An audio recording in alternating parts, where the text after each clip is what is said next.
Sound check, test. Assalamualaikum. Okey, siri vlog Hartanah pada malam ni kita nak cerita berkenaan dengan pengalaman klien. Klien saya yang satu masa dahulu dia dikenakan orang kata macam kena game lah dengan broker haram.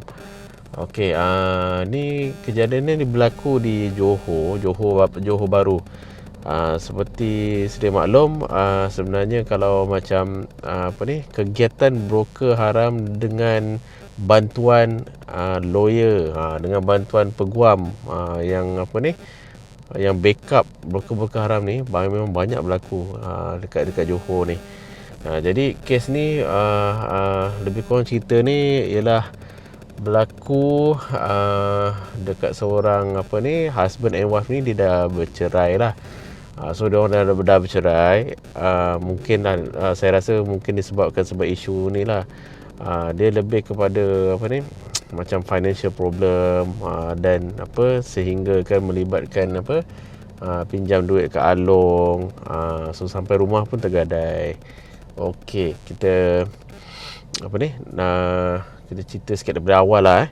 So daripada awalnya cerita ni macam ni. Macam ex-husband ni meminjam duit nak kira berpuluh ribu lah. Saya rasa 20,000 ke 30,000 macam tu. Dia jenis malas bekerja. Macam kerja pun sekejap kerja, lepas tu dah tak kerja tak kerja. So tak ada stable income. So dia dah meminjam dekat along ni. Sampaikan satu tahap, ya biasalah dah kena tekanan dengan along kan. Kalau tak bayar memang dia gegar dekat rumah. Jadi disebabkan financial problem yang meruncing ni, dan menyebabkan si ex-wife ni merasakan diri dia, keselamatan dia agak terancam. So dia decide untuk divorce. So dia berpindah ke Negeri Sembilan.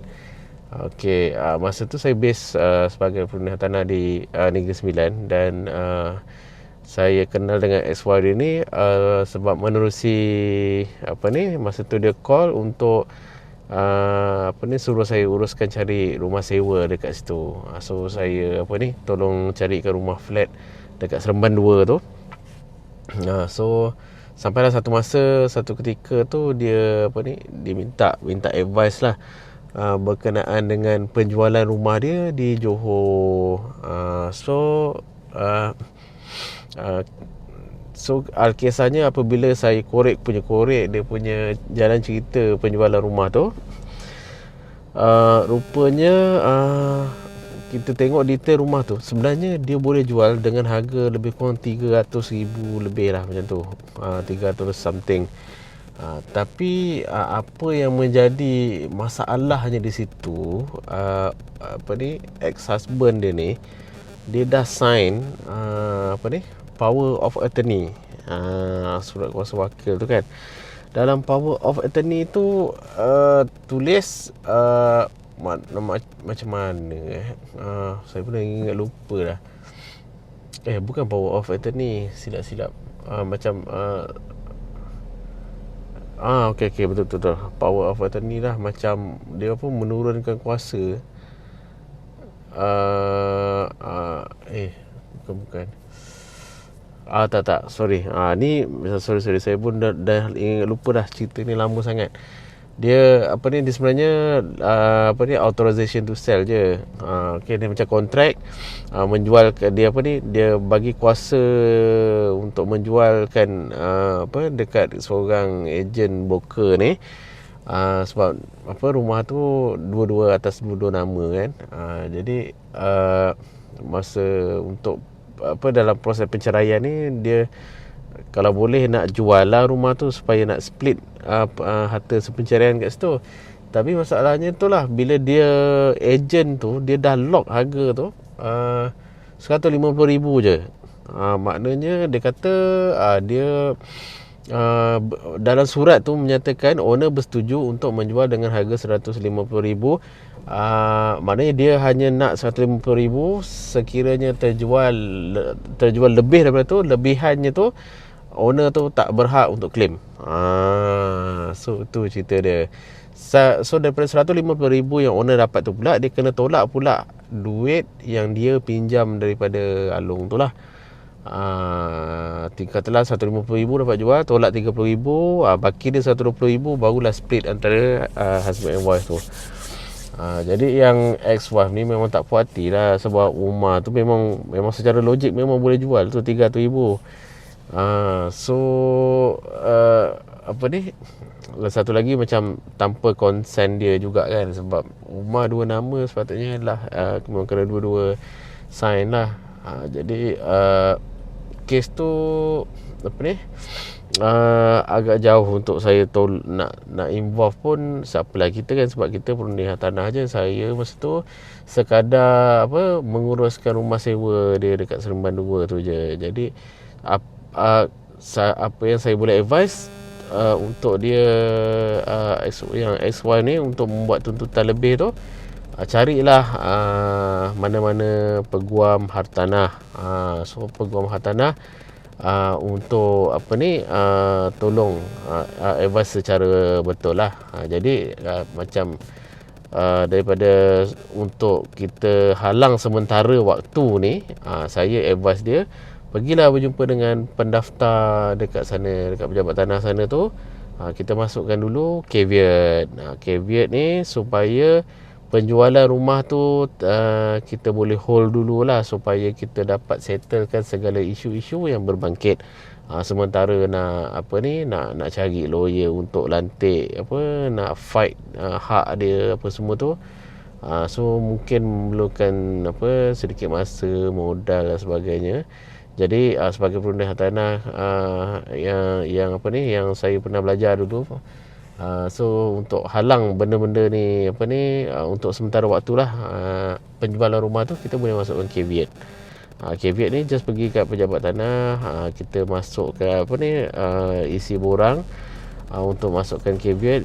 Nanti berjumpalah kalau dengan pendaftar tu, kalau di sekiranya kita orang yang berkepentingan dan dirasakan benda tu valid, dia pendaftar akan masukkan caveat lah.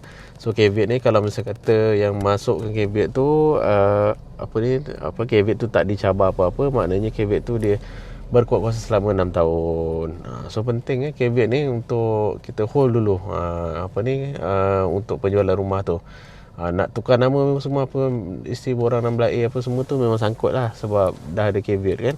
Sebab lawyer sebelum sign SMP pun biasanya diorang akan buat caraian rasmi di pejabat tanah untuk memastikan tiada sebarang sekatan-sekatan. Contohnya caveat yang saya bagi tahu tadi. So sekiranya berlakunya ada caveat di situ, biasanya lawyer dia takkan proceed untuk signing SMP semua. Dia kena settlekan dululah. Okay, so sekian saja vlog kita pada malam ni. Sekadar perkongsian ringkas. Nasihat saya, tolonglah elakkan deal kalau berkaitan dengan hartanah ni. Tolonglah cari perunding hartanah yang berdaftar. Jangan pakai broker-broker haram ni semua, sebab mereka ni dia main langgar je. Dia kadang-kadang dia tak tertaluk kat mana-mana akta semua. Berbeza dengan perunding-perunding hartanah berdaftar ni, semuanya ditauliahkan oleh lembaga lembaga penilai pentaksir ejen hartanah. Jadi macam kami ni dah kena pergi kursus negotiator certification course 2 hari daripada pagi sampai petang untuk dapatkan sijil tu daftar. So kita ada lesen kita tu, kena pula renew setiap tahun, bayar lagi setiap tahun. So memang kami semua terikat dengan akta-akta yang terlibat, dan juga dengan standard. Kita ada standard kita Malaysian Estate Agent Standard 2020. Okay, so yang tu yang terbaru tu lah yang 2020 punya kot. Nanti saya kena check balik. So kalau ada sebarang pembetulan, boleh komen kat bawah lah, kat komen. Kita sama-sama belajar. So kalau ada salah silap ke, ada apa-apa sebarang apa ni, fakta-fakta yang anda rasa boleh diperbetulkan, boleh letak dekat bahagian komen. Terima kasih kerana melihat video ini. Ini sekadar catatan apa ni, persendirian saya supaya satu masa akan datang mungkin saya boleh tengok balik video ni. Menulis diary ni malas. Jadi zaman sekarang ni kita buat video je, kita buat vlog je. Okey, assalamualaikum semua. Dan salam sejahtera, berjumpa lagi pada masa akan datang. Assalamualaikum.